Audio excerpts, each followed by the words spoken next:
Mas eu peço que vocês abram suas Bíblias lá na carta aos Efésios, capítulo 5, verso de número 21. Quando o pastor David falou comigo, ele me informou que era um momento de pregação de exposição para casais.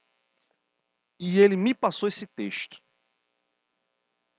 Tremi na base, normal, mas também fiquei feliz, porque esse texto ele vai trazer para a gente a realidade do padrão de Deus. Infelizmente, há muitos modismos, muitas invenções para tentar corrigir problemas conjugais. E eu não sei você, mas eu já vi muitas famílias aparentemente estruturadas, famílias que financeiramente estão bem financeiramente, mas caem, se destroem.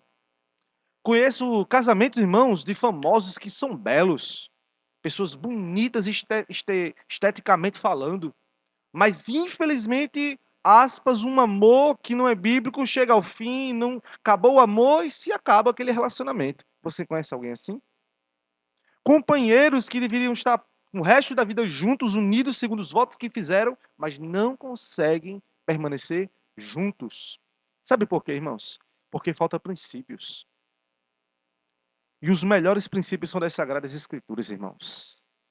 Digo isso porque o tema da mensagem de hoje é sobre os códigos domésticos.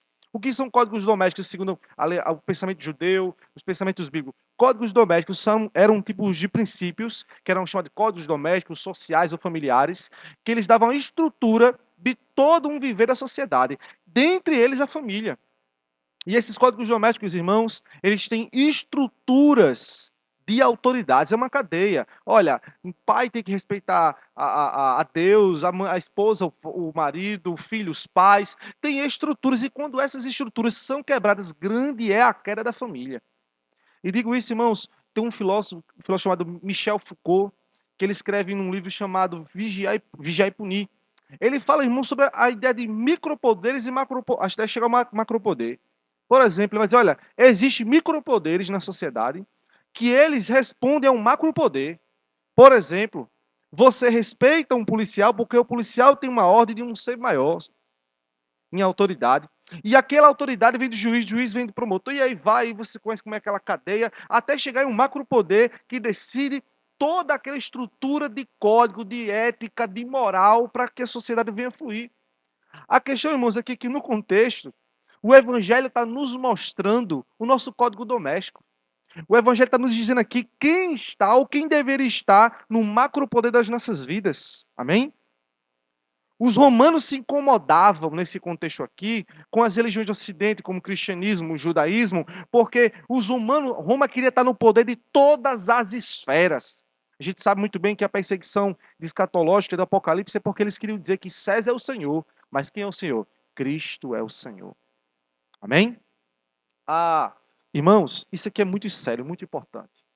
Porque estudar sobre esse texto é dizer o seguinte: quem está no poder da nossa vida, da nossa família? Conheço muitos homens, irmãos, dizem assim: na minha casa mando eu. Calma lá. Primeiramente, quem manda é Cristo. Cristo é o macropoder. Ele é que é o princípio maior. E se assim for, irmãos, casamentos, pais, filhos, patrão e servo, do capítulo 5, perdão, fechou aqui?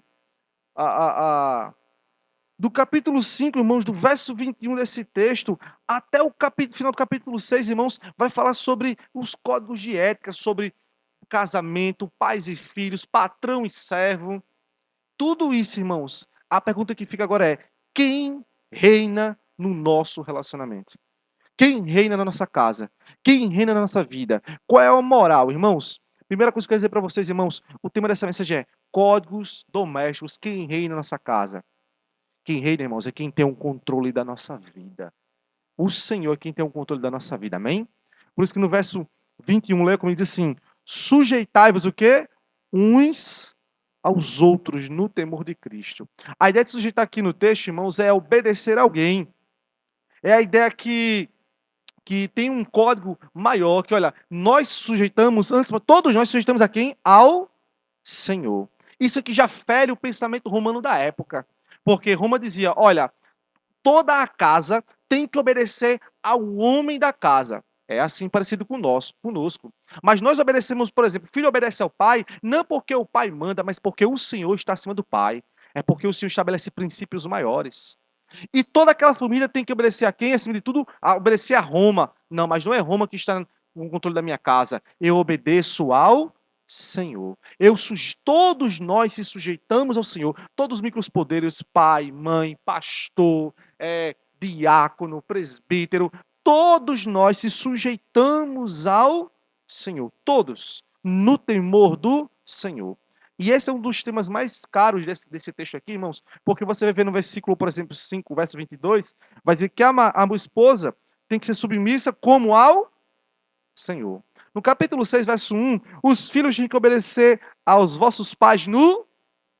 Você vai ver no versículo 5 do capítulo 6, leia comigo, quanto a vós outros servos obedeceis a vosso Senhor, segundo a carne no temor, na sinceridade do Senhor, como fosse como a Cristo. Interessante, no verso 7 do capítulo 6 diz, servindo de boa vontade como ao... Você está entendendo, irmãos? Que nós obedecemos a micropoderes, obedecemos a pai, obedecemos a marido, obedecemos a pastor, porque nós entendemos que essa é a vontade de Deus.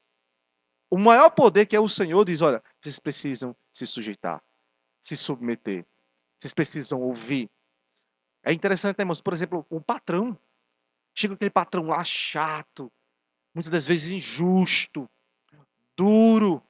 A empresa ali parece que é dele, não, ali tudo é do Senhor, a terra e sua plenitude, tudo pertence ao Senhor, e eu trabalho, submeto, faço tudo como se fosse para o meu Deus, porque de fato, Ele é o Senhor sobre todos. Percebeu, irmãos, quando antes de falar sobre submissão, casamento, quando a gente entende esse princípio de submissão, que a nossa submissão, primeiramente, é a Deus, tudo muda. Tudo muda. A gente entende, olha, eu vou obedecer agora ao meu pai, porque obedecendo ao meu pai, eu estou obedecendo a Deus. Vou submeter agora a esposa, vou obedecer mais, vou submeter o meu marido, vou ouvir mais o meu esposo, por quê? Não primeiramente a ele, porque ele é pecador, mas porque Deus manda eu fazer isso. Antes de tudo, irmãos, quem que controla a nossa vida? É o Senhor, amém?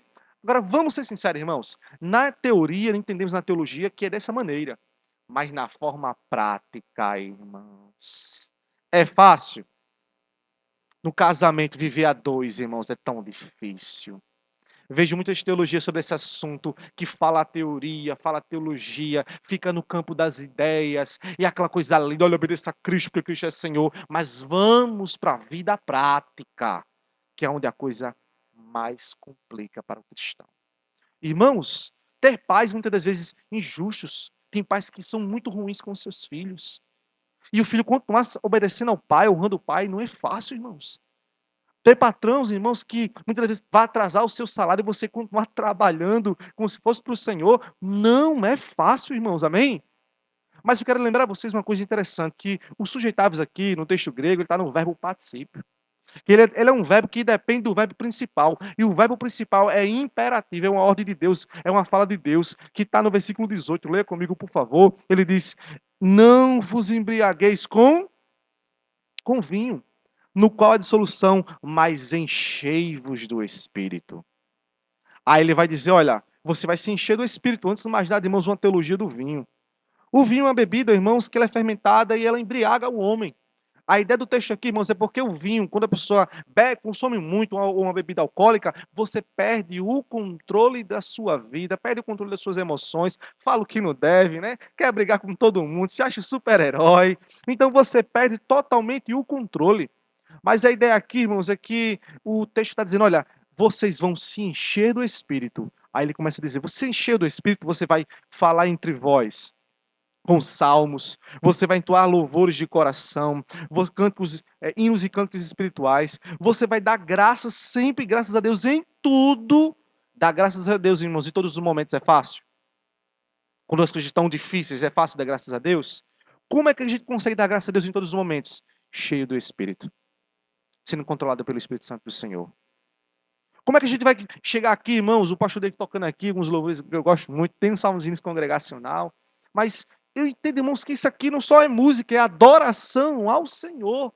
Como é que a gente adora ao Senhor? De todo jeito? Não, irmãos.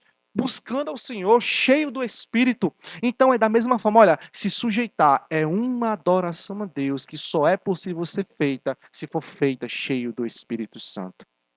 Do mesmo jeito que o pastor se prepara a mensagem, o sermão, chega aqui, estuda, ora ao Senhor, entrega a Cristo seu coração, pede que Deus abençoe a igreja, da mesma forma é, Senhor, me ajuda a ser submisso. Como eu farei isso? Cheio do Espírito Santo de Deus. Perceba, irmãos, que quando o Evangelho traz os códigos domésticos, quando o Evangelho entra na ideia da nossa vida, irmãos, nós percebemos primeiramente, eu obedeço ao Senhor, porque Deus, Ele é o Senhor que controla a minha vida.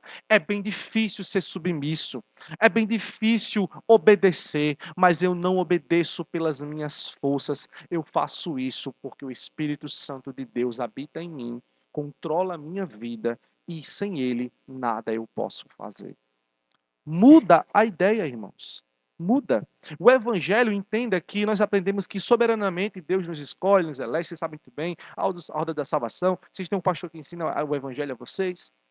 E a salvação, o livramento do inferno, irmãos, é um ato de Deus. Mas não ache que a santificação, o desenvolver a nossa vocação em Cristo, é só apenas nossa responsabilidade humana. Tem graça de Deus. É Ele que nos ajuda com dons espirituais, com graça sobre graça, dando graça ao humilde, abatendo o soberbo. Eu quero dizer para vocês que talvez o seu casamento, talvez os seus relacionamentos, aplica até em outras áreas de sua vida, como o trabalho, como relacionamento com pais e filhos. Eu sou pai, sei como é difícil educar um filho, mas faça isso cheio do Espírito Santo. Faça isso com a graça de Deus.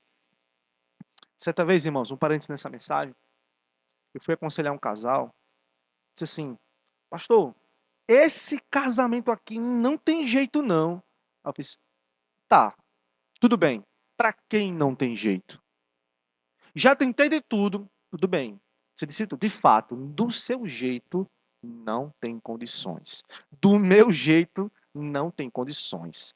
Porque, irmãos, nós somos seres humanos, se ferimos, erramos, machucamos as pessoas, temos muitos problemas, mas quando fazemos isso, cheio do Espírito Santo, com a graça de Deus, entendendo que é uma ordem do Senhor, e quando obedecemos a Ele, Ele nos ajuda, a coisa muda, irmãos.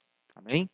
Entenda isso. O Código Doméstico está dizendo para nós, irmãos. O Código Doméstico, quem é que reina na nossa vida? Reina aquele que tem todo o poder e que o seu Espírito Santo está conosco até o fim dos séculos. Amém? É esse que o texto está dizendo para a gente. É muito claro, irmãos, para a gente observar e só se atentar a essa realidade. E olha que texto interessante, irmãos. Ele fala assim, no verso 21 ainda, sujeitai-vos uns aos outros no temor do... A ideia de temor aqui é respeito, reverência, né? Ele está mostrando aqui, irmãos, ele está elevando a pessoa de Cristo. Elevando. Cristo, irmãos, ele está numa posição muito mais elevada até que anjos, irmãos. Nem anjos é como nosso Senhor Jesus Cristo.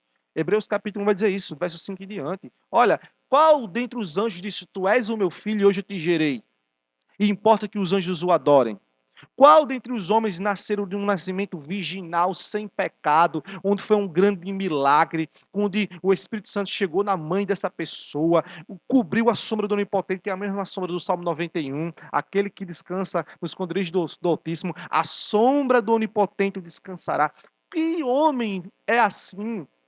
Que autoridade? César não é assim. Os presidentes, os reis, os sábios, ninguém é como Jesus, irmãos. Uma vez eu escutei, escute só, pastor, já fui no psicólogo, já me aconselhei, não tem jeito não. Certo, tudo bem, você tá tentando melhorar seu casamento, dando o seu melhor, mas Jesus é maior do que todos esses. Amém? O Código do Mestre está dizendo, quem é que reina na sua vida?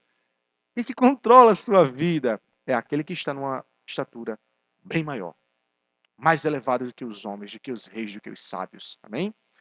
Filipenses 2,5 vai dizer isso. Tem de vós, mesmo coração, sentimento, a atitude que houve em Cristo Jesus, que sendo Deus, não se usurpou por esse direito, mas se fez forma de homem, se humilhou até a morte de cruz. Ele morreu, mas Deus o exaltou sobremaneira, que lhe deu um nome que está acima sobre todo nome. E importa que ao nome de Cristo Jesus, todo joelho se dobre e todo ele confesse que ele é o Senhor. Amém?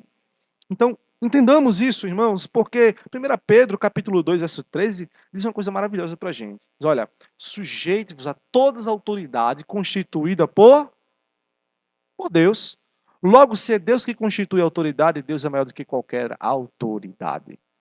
Então eu entendo, meus irmãos, que obedecer, entender que quando nós estamos submetendo a um esposo, eu sei que esse marido às vezes ele deixa a toalha em cima da cama, eu sei que ele aperreia muito você às vezes, eu sei que sua esposa também muitas vezes tira você do sério, mas quando você faz isso, obedecer, submeter, não é uma questão de gosto, é uma questão, irmãos, de princípio maior. Quando eu obedeço a alguém menor, eu estou obedecendo a Deus, amém? Toda autoridade, irmãos, está debaixo da autoridade de Cristo Jesus. Então, entenda, o primeiro ponto que a gente está vendo aqui, irmãos, é que quem é que reina na nossa família? É aquele que tem todo o controle. E se todos sabemos que toda falta de obediência tem grandes consequências, irmãos. É ou não é? No versículo 21 ele diz assim: sujeitai-vos quem? Uns aos outros. A ideia do texto aqui é entre si, mesmo sentimento, mesmo coração. William Hendrickson, que é um teólogo muito conceituado, ele disse uma coisa muito interessante, que o apóstolo Paulo, por experiência própria, sabia o que podia acontecer se eles não se unissem à igreja de Corinto. Perdão, à igreja de Éfeso. Corinto, por exemplo, irmãos, Paulo escreve uma carta que é anterior à carta dos Efésios. No capítulo 1, verso 10 e 11, Paulo fica preocupado. Ele diz, olha, fiquei sabendo na casa de Chloe que vocês estão tendo divisão entre vós. E a ideia de divisão ali, irmãos, no texto ali, é se rasgando. Se rasgar. Eu sei que hoje, irmãos, quando a gente rasga um tecido, rasga um papel, né? Papel tem muito, né? Tecido, costura dá um jeito, né? Sei lá, cola de alguma forma. Mas estamos falando de vidas, de irmãos, de relacionamentos. Não é qualquer coisa, irmãos. Então, assim, relacionamentos, irmãos, que não tem submissão, o que é que vai acontecer? Vai acabar, vai se ferir, vai ser destruído, meus irmãos. E eu faço uma pergunta: é isso que você quer? Você casou para isso? Você casou para se separar? Uma vez chega para um casal e diz assim: olha, vocês se amam, mas vocês não estão sabendo viver juntos. Quando vocês foram para o altar, por exemplo, vocês não casaram para separar.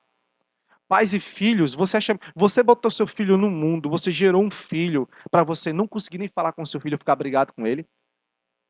Você, quando foi fazer uma entrevista de emprego, por exemplo, na autoridade de um patrão, você foi lá para dizer assim: eu vim trabalhar para lhe desobedecer? Relacionamentos destruídos, complicados por falta de submissão do código doméstico, onde diz que Cristo deve reinar naquele lugar, e onde Cristo reina, tem submissão, tem ordem, tem relacionamento. Muito interessante, irmãos. Devemos mudar essas questões. Então, o apóstolo Paulo vai dizer: tudo bem, temos que se sujeitar. Em que forma? Segundo ponto, quem reina na nossa vida? O que reina, irmãos, é o padrão da criação. O padrão da criação, o padrão de Deus, criacional, é que vai conseguir resolver as nossas crises de relacionamentos. Esse mundo que você está vendo, não espere do melhor do mundo, não, tá? O mundo só vai piorar. Porque o mundo está sempre querendo mudar o padrão de Deus. E por querer mudar o padrão de Deus, cada vez a decadência de casamentos, de relacionamentos, de filhos, de amizades. Irmãos, a amizade, biblicamente falando, é uma coisa linda. É linda ou não é? A Bíblia diz um Provérbio 17:17, em todo tempo ame um amigo, e na angústia nasce um irmão. A amizade, irmãos, a Bíblia vai dizer que a amizade de Davi e Jonatas era melhor do que o amor de mulheres. A ideia ali, irmãos, tem até um grupo aí que diz que, né, eles eram homossexuais. Nada a ver, tá, irmãos? A ideia ali é porque as mulheres, muitas das vezes, se relacionavam, mas eram infiéis. Mas Jonathan foi fiel ao seu amigo e Davi foi fiel ao seu amigo. A amizade é uma coisa maravilhosa, mas o mundo diz o quê? Ninguém tem amigo, não. É ou não é? Ou dizem assim, amor só de mãe. Já hoje eu estou dizendo, desconstrói a família. Mãe não é uma coisa boa. Mãe quer me julgar, mãe não me respeita o que eu quero fazer, não. Cada dia as pessoas estão fugindo do padrão da criação. Então fica um princípio para nós, irmãos. Você que está aqui nessa noite, você que é casado, namora, não sei, ou você tem relacionamento com seus filhos também, todo tipo de relacionamento, olhe para a criação, olhe para o padrão de Deus. Amém? No versículo 22 diz assim, as mulheres, esse texto é difícil, tá, irmãos? Pastor David aí, qualquer coisa, me corrija depois, tá? O verso 22 diz, as mulheres sejam submissas a seu próprio marido como ao... O verso 23 diz, porque o marido é a cabeça da mulher, como também Cristo é o cabeça da igreja. Esse texto, irmãos, olhe para cá, por favor.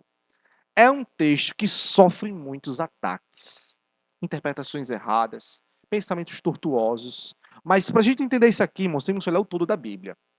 Quando a Bíblia diz que o marido é a cabeça da mulher, ele não é aquele que vai subjugar e maltratar a sua mulher, ela vai ser capacho dele. Não é isso que o texto quer dizer. Temos que recorrer a alguns textos bíblicos. Por exemplo, leia em casa 1 Coríntios, capítulo 11, do 3 ao 12.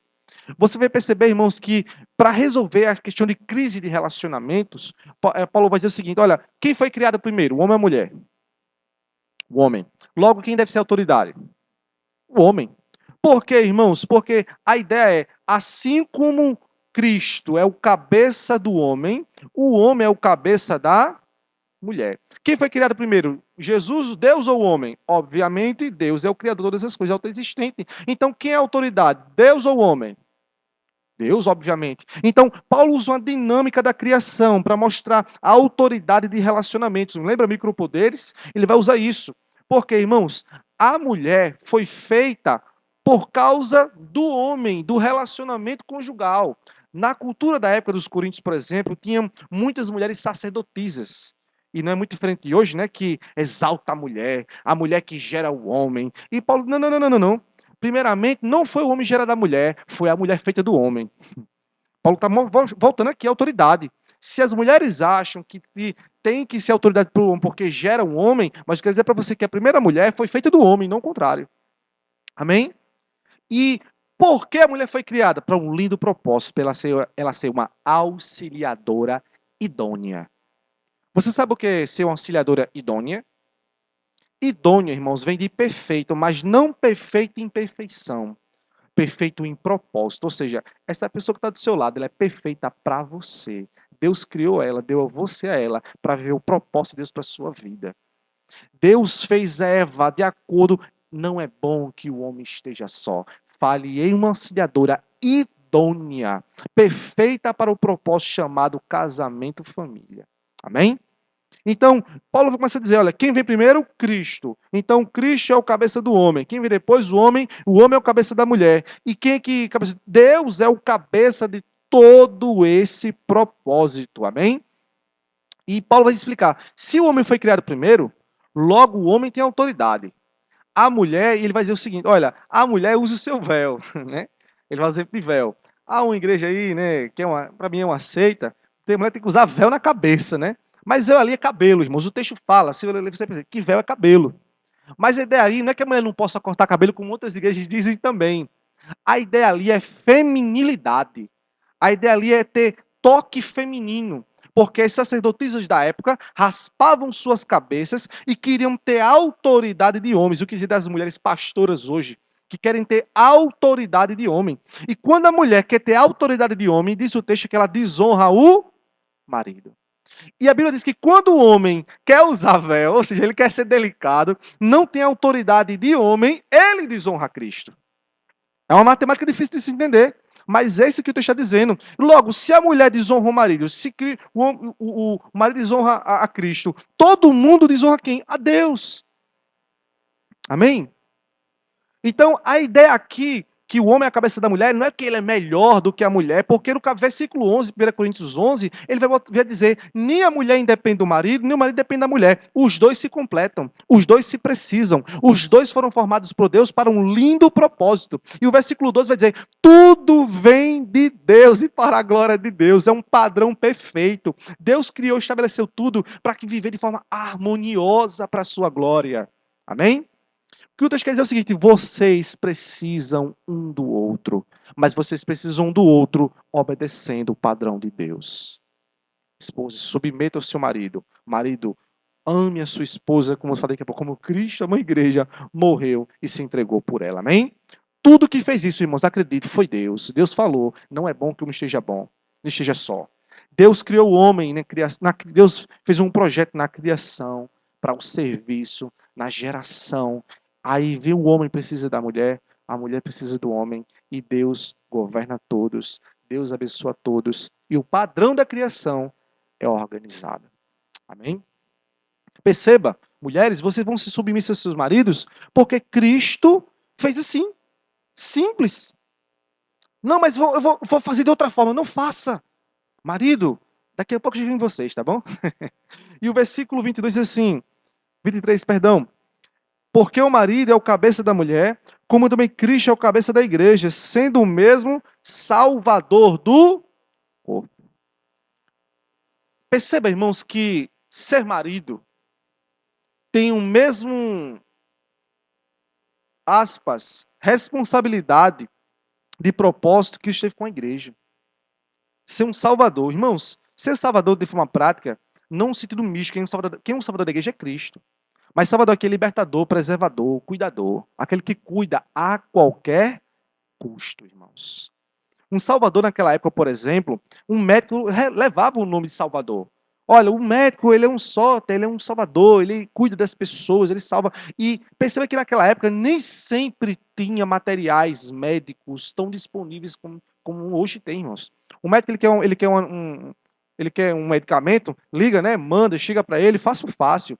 Por exemplo, os curandeiros daquela época tinham certas ervas que, para consegui-las, eles tinham que se desdobrar, tinham que ir para lugares distantes, ir para caminhos espinhosos, perigosos, correr grandes perigos. Maridos, escute bem.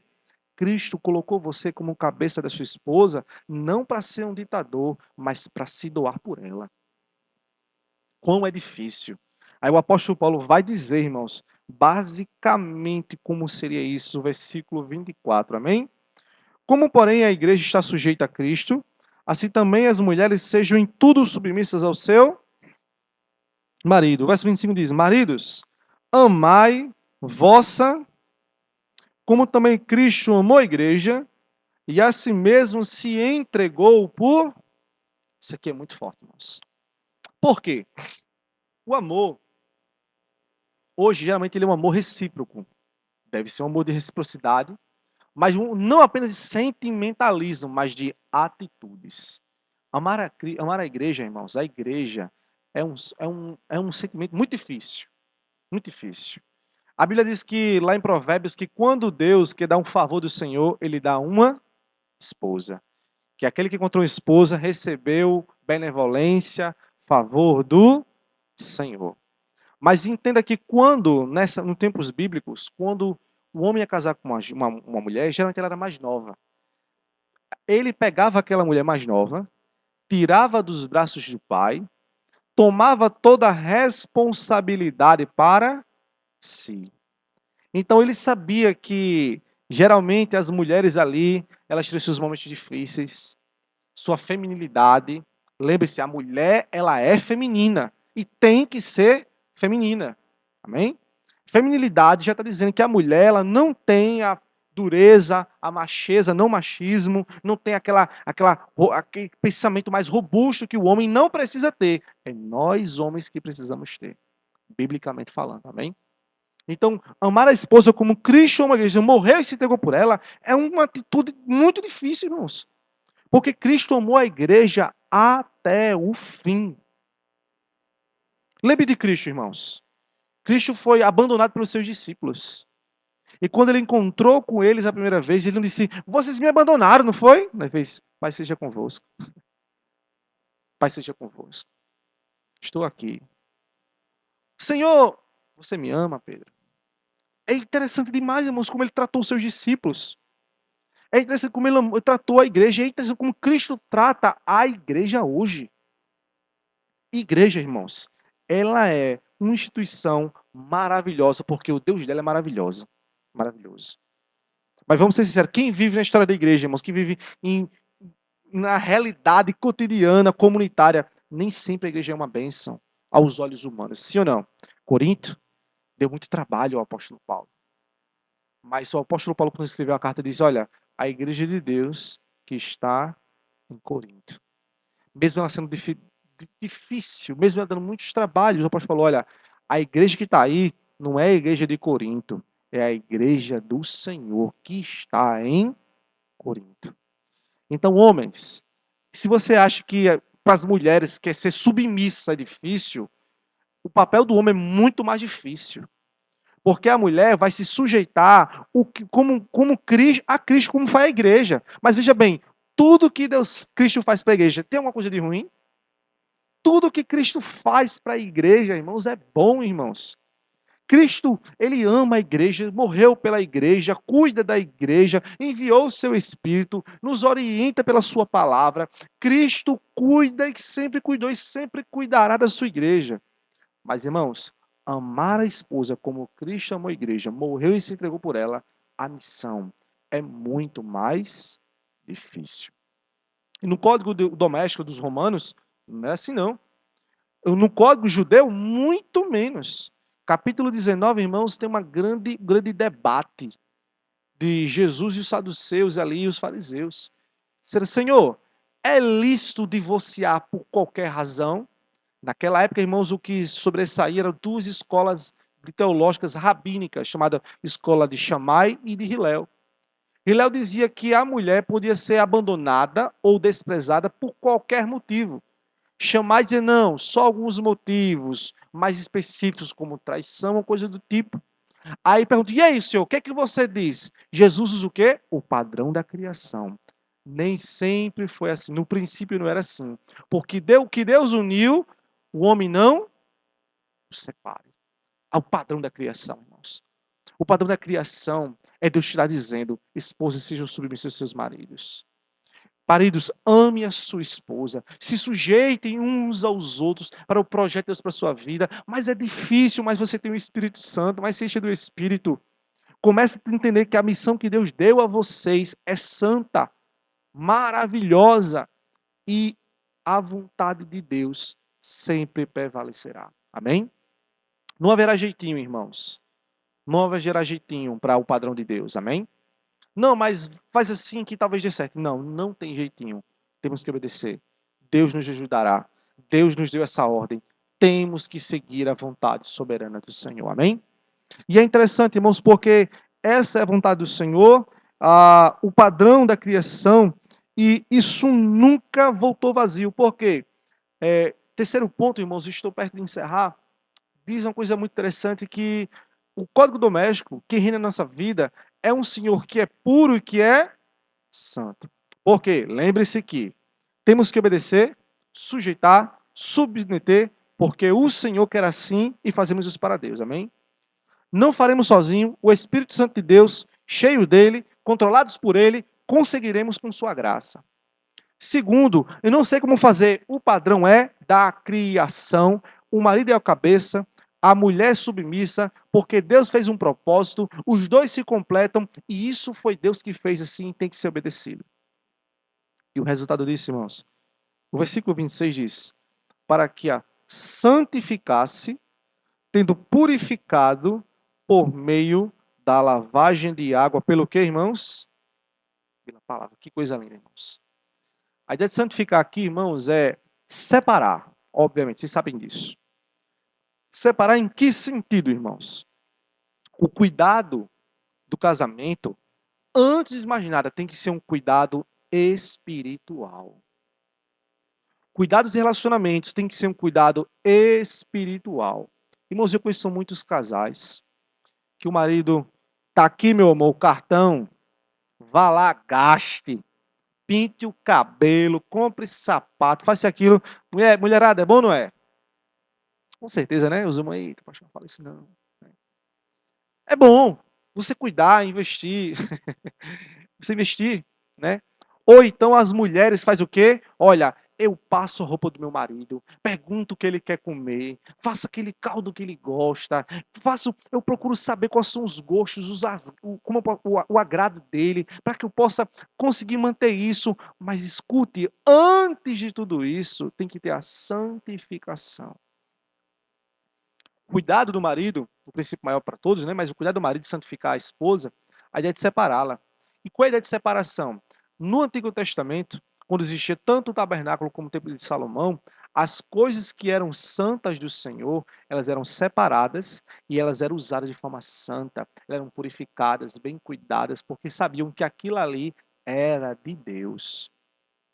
Deixa eu fazer uma pergunta para você. A pessoa que está do seu lado aí, ela é de quem, primeiramente? É do Senhor. Quem deu Eva a Adão não foi o acaso, a natureza. Quem deu Eva ao Senhor, quem uniu eles foi quem? O Senhor, Deus Criador. E quando Cristo vai falar sobre casamento, fala a mesma coisa. O princípio nem sempre foi assim. O que Deus uniu, não separe o.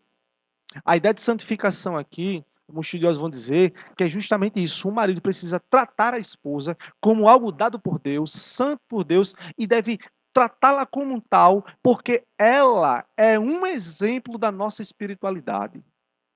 Irmãos, John Piper falou uma coisa muito interessante. Se o marido não trata bem a sua esposa, eu não quero ouvi-lo falar de Cristo. Dale Moody também disse uma coisa muito parecida. Acredito que John Piper ouviu dele e aí pegou, né? Ele disse: olha, a espiritualidade de um ministro está muito baseada no seu tratamento com o seu cônjuge. Porque se ele não cuida de um bem que Deus lhe deu para o resto de sua vida, de laços de alma, do que cuidará de pessoas que lhe darão muitas dores. Resumindo, irmãos, se o pastor, um exemplo, ministro, não cuida daquela que chora com ele, que entregou todo o seu coração, toda a sua vida, entregou tudo que se tem de mais precioso e prometeu viver com ele o resto da vida, o que dizer de pessoas que vão falar mal do pastor, vão dar dor de cabeça ao pastor, serão indisciplinadas, não terão devoção fiel a Cristo? O que dizer isso, irmãos? Amém? Então, o que o texto quer dizer, irmãos, que a vontade de Deus é que nosso casamento seja puro, seja santo. Casamentos precisam ser santos para contar de pé. Casamentos precisam ser puros. Irmãos, se no casamento não houver pureza, não conseguirá persistir na caminhada. O texto está dizendo, para santificar, tendo purificado por meio da lavagem da água pela palavra. O Jesus, quando ele está cuidando dos seus discípulos e orando por eles, no capítulo 17, na oração sacerdotal, ele fala isso. Lavei-os com a tua palavra, com a verdade. E a tua palavra é a verdade. Irmãos, quer um conselho? Quando você vê qualquer casamento, qualquer relacionamento em crise, acredite, está sujo sem Bíblia. Sentem, peçam conselhos, peçam orientações e digam assim: o que é que está fora do padrão da criação aqui? Acredite que se você olhar para o padrão da criação, Deus corrigirá e santificará e renovará o seu casamento, o seu relacionamento. Um exemplo prático. Eu tinha um amigo que a gente era muito amigo mesmo, irmãos. Era aquele amigo que a gente orava junto, evangelizava junto, a gente comprava livro um para o outro, de teologia, era muito amigo. E nós erramos, com todo respeito, mais ele do que eu. Ele tem um problema de ira muito grande, né? E teve um dia que eu marquei uma coisa com ele e acabou dando errado, ele não entendeu, muita ira muito grande no coração dele. Aí eu pedi perdão, meu irmão, me perdoe, vamos tentar se unir e tal. Aí ele, tudo bem. Mas ele fez, eu não quero mais ser seu amigo. Desse jeito, irmão. Como assim, meu irmão? Você não quer mais ser meu amigo, né? Não, porque eu acho que eu tenho meus defeitos, você tem os seus, e não dá certo ser amigo, não. Eu fico, como assim? Aí eu olho para a Bíblia, irmãos, o que a Bíblia diz sobre isso? O que a Bíblia diz sobre isso? A Bíblia diz que tem que ter perdão genuíno, a Bíblia tem que ter reconciliação, que a paz de Deus tem que reinar. Se olharmos para as Escrituras, ela terá a resposta para todas as nossas crises. Nem sempre será o que a gente quer ouvir, quase nunca, mas sempre haverá o remédio da nossa alma. Amém? Por último, irmãos, o verso 27, leia comigo. Diz assim: para apresentar a si mesmo, igreja o quê? Gloriosa. Escute bem. Se a sua família não estiver bem, se o seu casamento não estiver bem, a igreja também sofrerá. Você entende isso como é importante? O Antigo Testamento, irmãos, entendia que famílias bem estruturadas, relacionamentos bem estruturados, Israel seria uma nação forte. Igrejas, irmãos, que não têm famílias, relacionamentos fortes, não haverá uma igreja forte, irmãos. Paulo está falando do padrão da criação.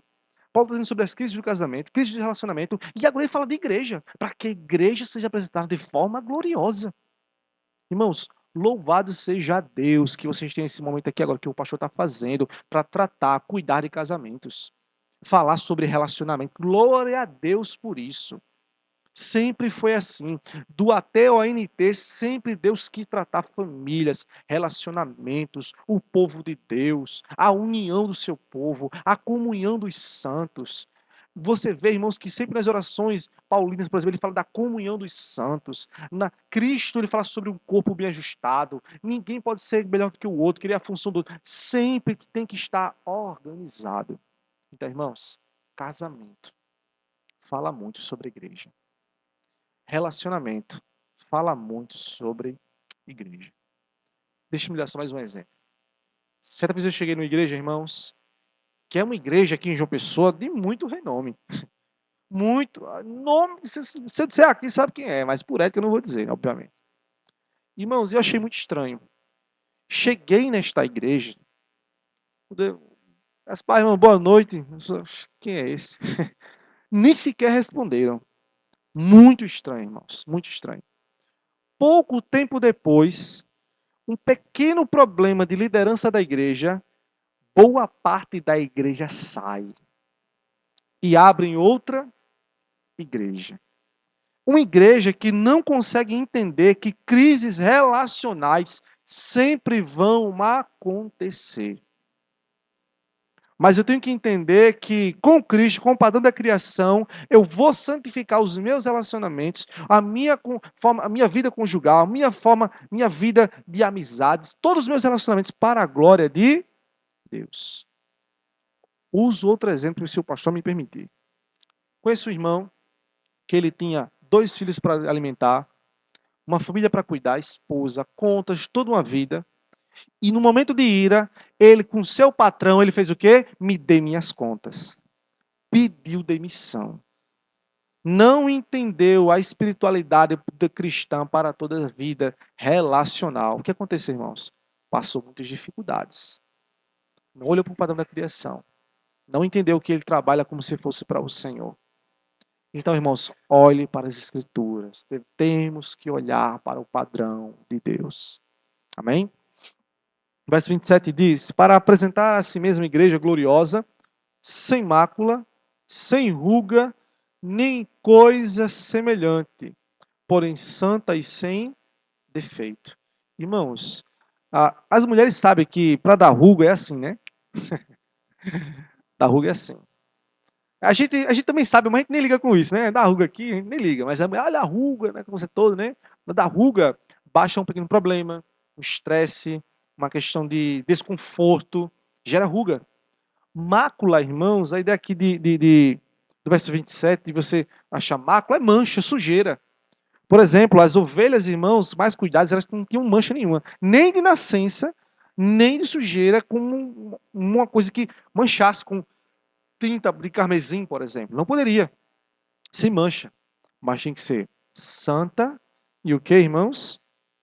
Santa e sem defeito. Assim deve ser o casamento, o relacionamento de marido e mulher. Temos que apresentar, irmãos, o nosso casamento sem mancha. Limpar. E como é que vamos conseguir fazer isso? Com a palavra de Deus. Esse é o padrão da criação. Esse é o padrão de Deus. E eu acho interessante para a gente encerrar a mensagem. Paulo está citando essa questão aqui. Ele está mostrando que o código doméstico torna, biblicamente falando, torna o nosso relacionamento uma adoração ao Senhor Jesus. Leia comigo o capítulo 5, verso 1. Sede, pois, o que, irmãos? Imitadores de quem?